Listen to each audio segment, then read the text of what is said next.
Thank you so much. Good morning, everyone. Can you guys hear me in the back?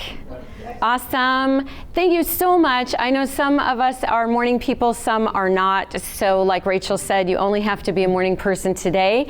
I just want to thank you for spending your morning with me, and a special thank you to Rachel and Jeff Day for bringing this to Kitsap and bringing this here. This is so incredible, and thank you for having me speak.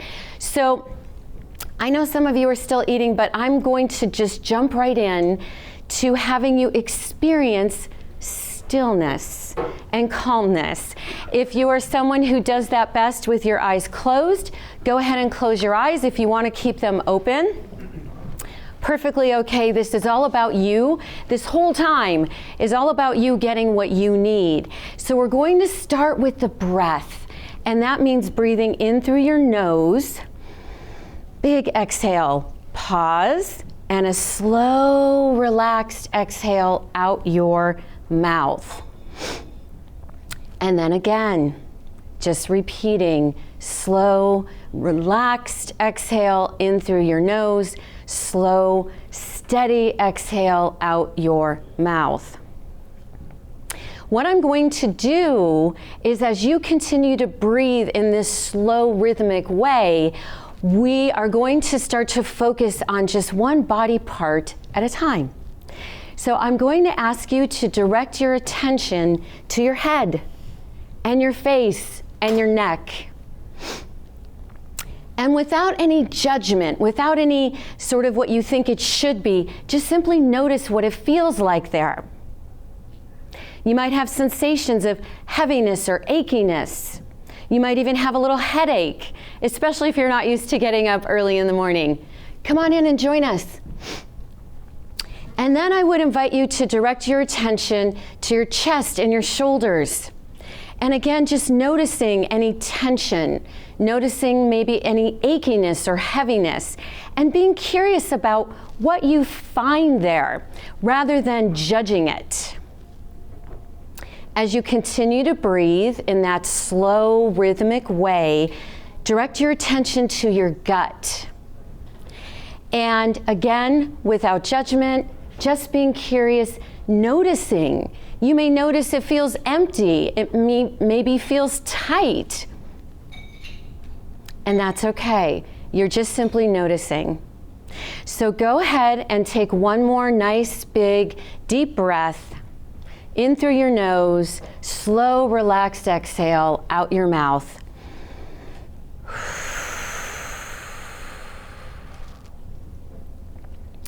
And if you're someone with eyes closed, go ahead and open them.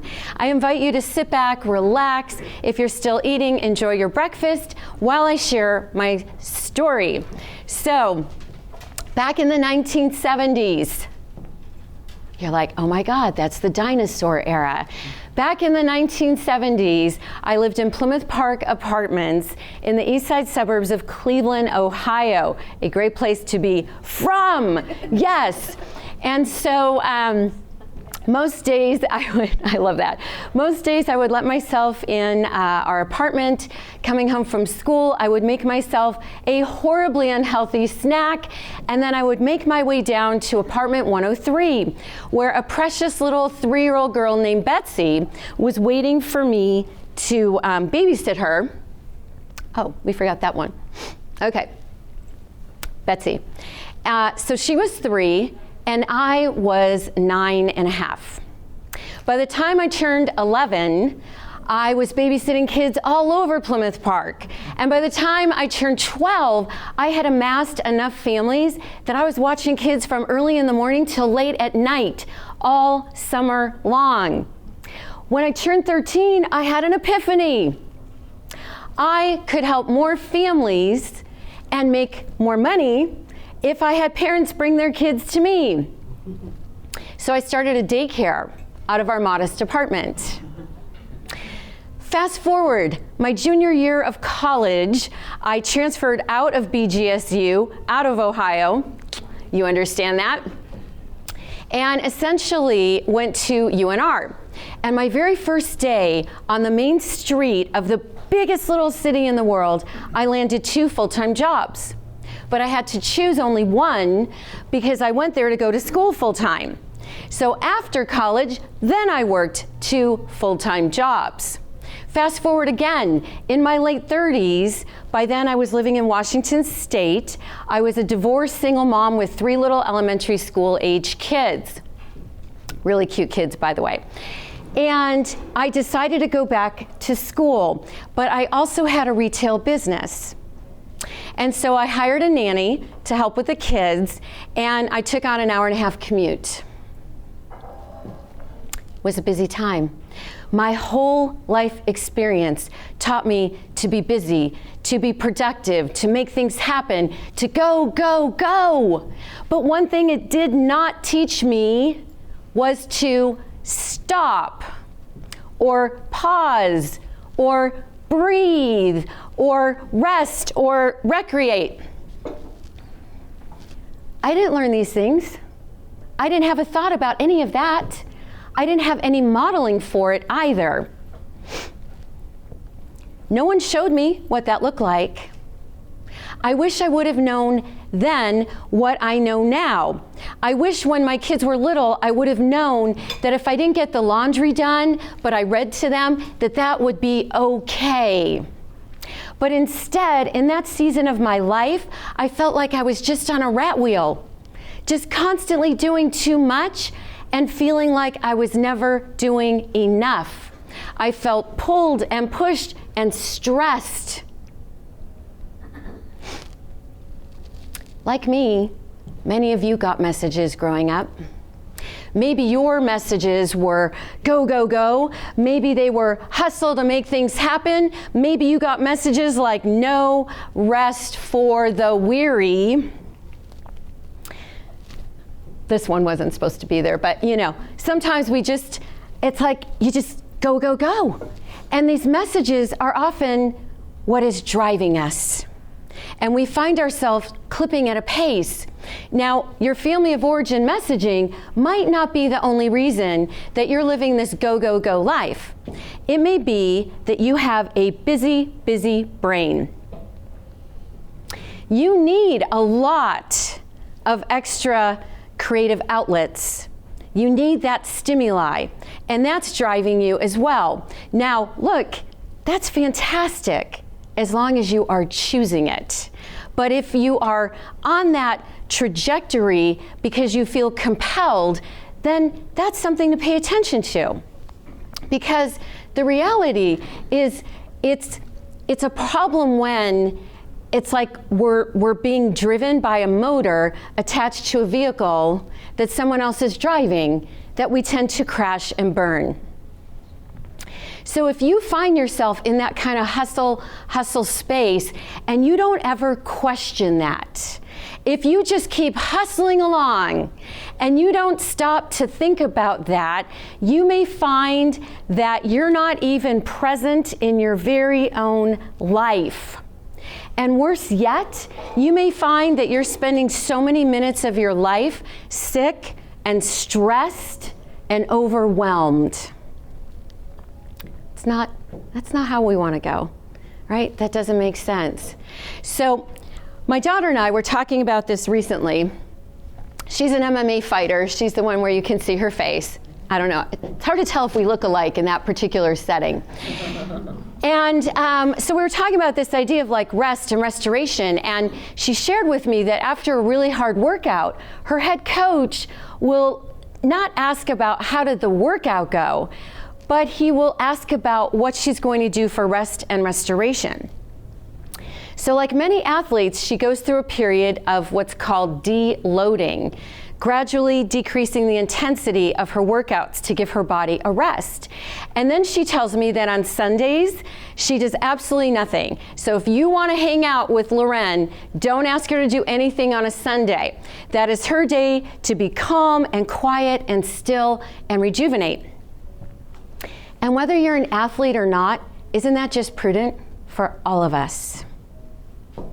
Because if we're going to be well, really well, feeling and functioning optimally, Not only do we need to be aware of our family of origin messages that we're operating from, not only do we need to be aware of like, oh, I've got a really busy brain and that sort of drives me, but we also need to know how each one of us is uniquely designed so that we can know more about how our own brain works. And then we can navigate our life in ways that are in alignment with that. And we can learn to bring in more of what helps us thrive. And sometimes what helps us thrive is learning to do, ready, drum roll? Thank you, I love participation. Doing absolutely nothing, or doing something for the fun of it, or doing something for the pure relaxation of it. And here's the kicker, doing that without any guilt, feeling good about it, not having that big, loud, blaring should voice. Do you know the voice I'm talking about?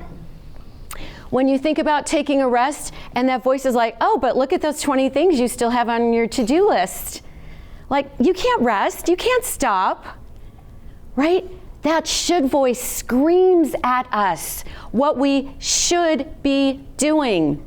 And why is that voice there? Sometimes it's our family of origin messages that are so deeply rooted that we feel guilt and shame when we do not adhere to them. Case in point, my former father-in-law, just a beautiful man, he's in his 80s, he's been running businesses like his whole life. And we were on a family hike a few years ago, and we were talking about some of this, and he said, Lesli, I got a message when I was just a little guy, and it was from my dad. And I was like, oh, you know, what was the message? And he said, the message I heard over and over and over again, if you are not moving, that means you are lazy. If you are not moving, that means you are lazy. Wow!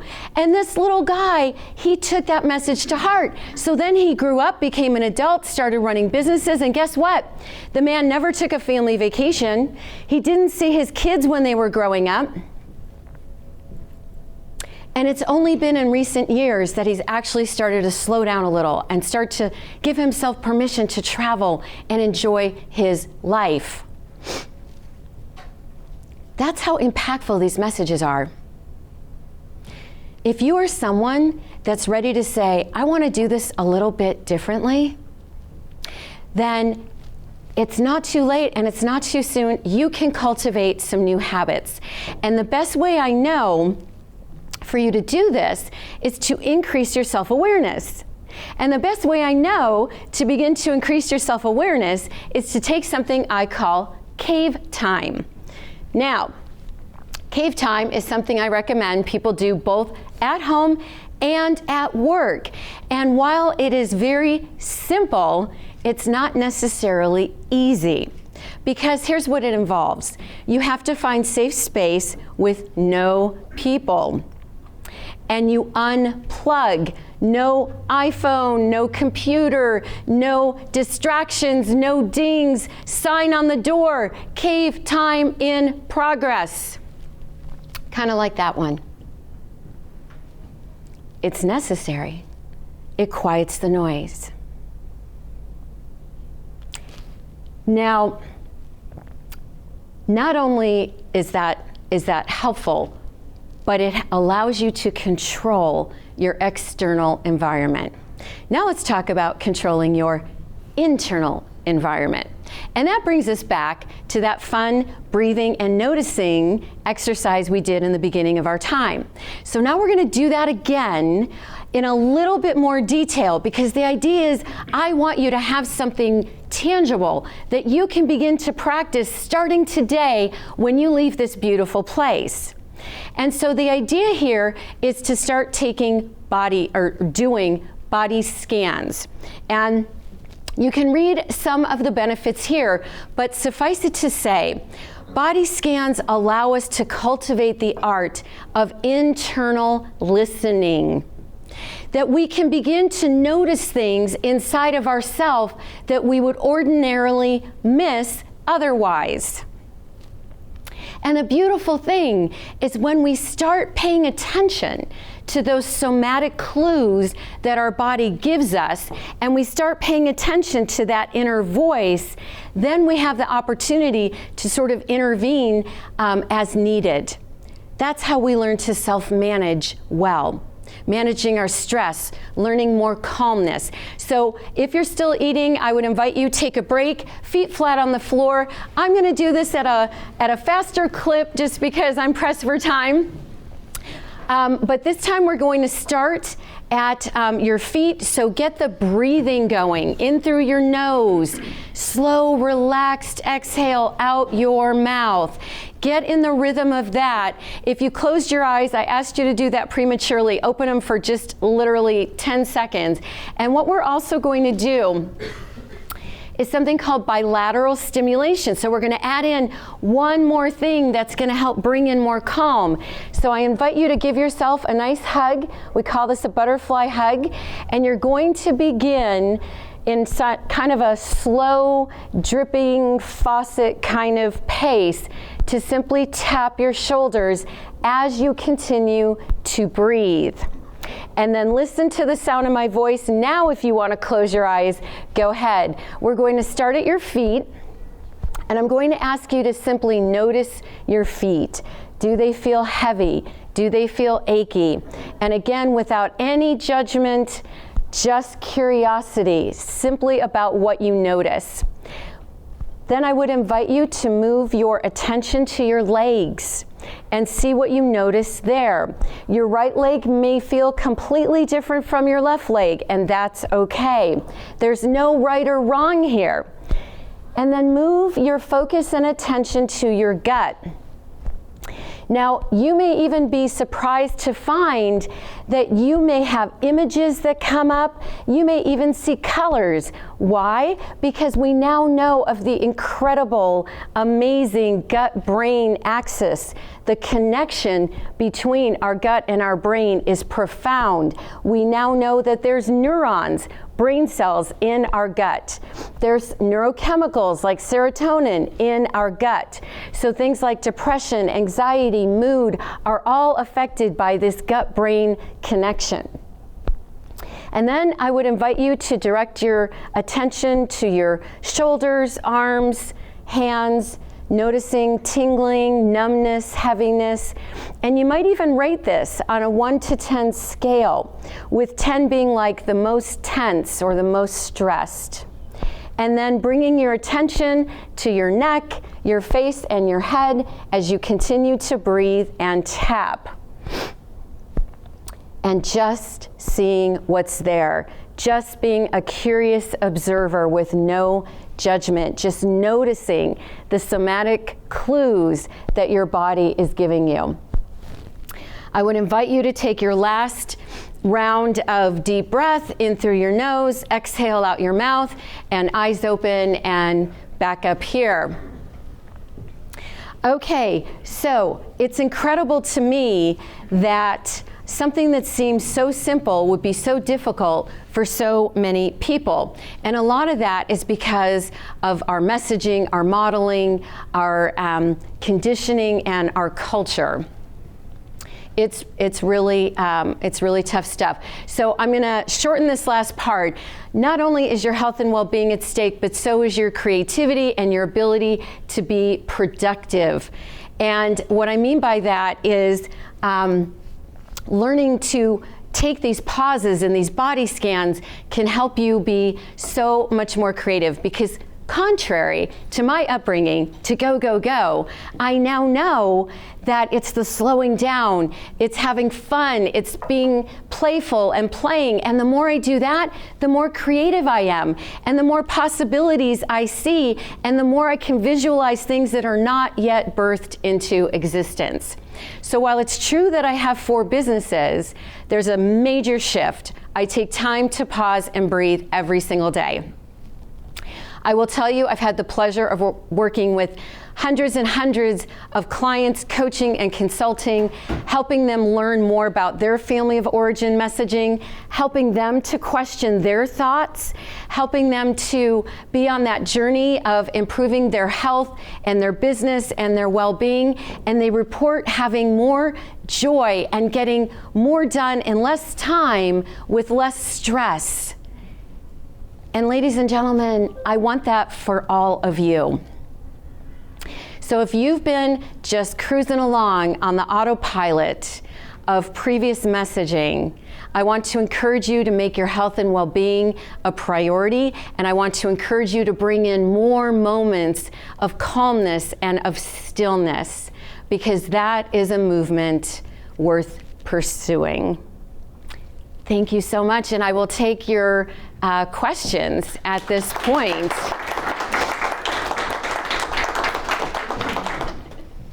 Who has a question?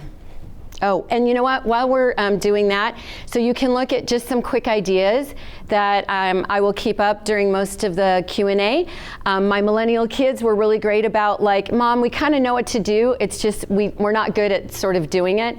But I thought just giving you some extra ideas, like, you know, chasing rainbows and things that you might not think of on your own. Who has a question? Yes? What's havening? Oh my gosh, God bless you. So thank you for asking. I was like, I hope someone sees that. So havening is, I'm just gonna show you while I'm talking about it. Havening is this thing that you can do. It's all about movement. There's YouTube videos. The first step of havening looks like this. It helps us feel calm. It's great for people who have anxiety or even depression, or if you're feeling stressed about a project or a presentation. The second step looks just like this. It's a series of continuous movements that you combine with your breath. The third movement kind of goes like this, and then the last one is like washing your hands. And so the beauty of it is, like, you can do it anytime, anywhere. You know, if you're on your way home from work or something, you can pull the car over and do some havening, or even some bilateral tapping and breathing before you walk into your next situation. Thank you for asking. Rachel, oh. I was kind of just curious on what your thoughts are with unplugging when we have so many apps and resources that are supposed to help us find calm or meditate. Yeah, so I don't see it as a one or the other. I think it's about finding that balance and finding specifically what works best for you, because we all have that uniquely designed brain. So it doesn't have to be this black and white all or nothing thing, but taking some moments where there's no phone, no app, nothing, it can be really hard for some people. So learning to practice that, the discomfort of being really still. So I think it's both. Claire? With the cave time, how long do you typically do cave time for? Yeah, I love that question. You're like, is 2 minutes of cave time enough? And so I tell clients oftentimes, especially if I know they are that person that's been on that go, go, go track, start with 5 minutes, because then it feels more manageable. It doesn't feel like, oh, I gotta go do this cave time. Like, it's this one more thing on my list. And what I love about cave time, thank you for asking, what I love about cave time is almost all my clients they kind of do the now you want me to take cave time, right? And it kind of starts like that, and then within like 3 days they're like, oh my gosh, I started at 5 minutes and now I'm up to 15 and now I'm doing 20. And it's like this beautiful part of their day where, you know, no one's like yanking on them, and, you know, there's no kids, no partner, no employer, no employees. It just gets to be your time. So start small and then increase it incrementally as you're able. Great question. Anyone else? Yes? Well, you pretty much summed up the journey I've been on the last 3 years, forced to learn all of these lessons, which is, I felt I was about to be like, preach it, like so many times. It's so spot on for my own life, so thank you. Can you talk a little bit more about the busy mind or people with actual ADHD. Yes. That sort of side of it.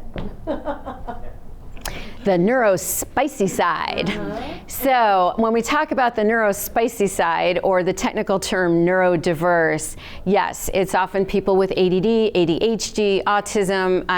There's a much longer list, but we don't have time for it. And thank you for sharing that, because I know you're not alone. I have so many clients. I know you are not alone.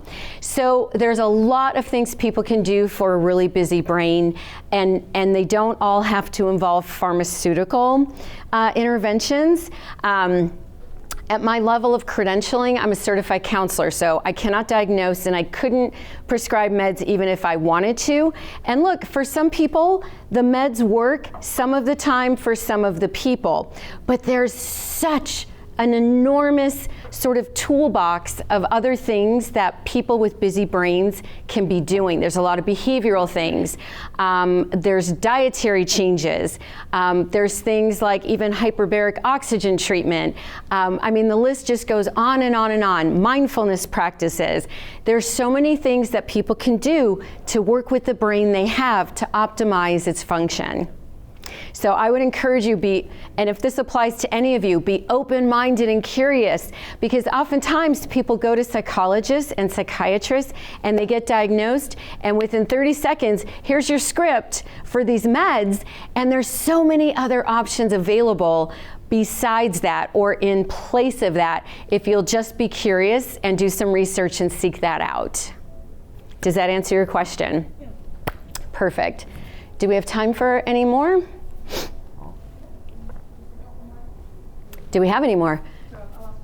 Thank you, because she knows I love to hear her talk. So talk nice and slow and really loud. So I have a 4-year-old at home who, if I'm at home and she's at home, like there's no separating us, right? She's wanting mummy time Yes. all the time. Yes. So how do you find time to do this, the calm, the mood, the stillness, when you have so much energy coming at you? I love this question. Anyone else here have kids? Okay, so you get this question. I love this question. So the short answer, one, it's going to be so important to do those physical activities with a 4-year-old, getting outside, running, skipping, jumping, hiking, and getting a whole bunch of that energy out. But the other is you can teach a 4-year-old how to deep breathe.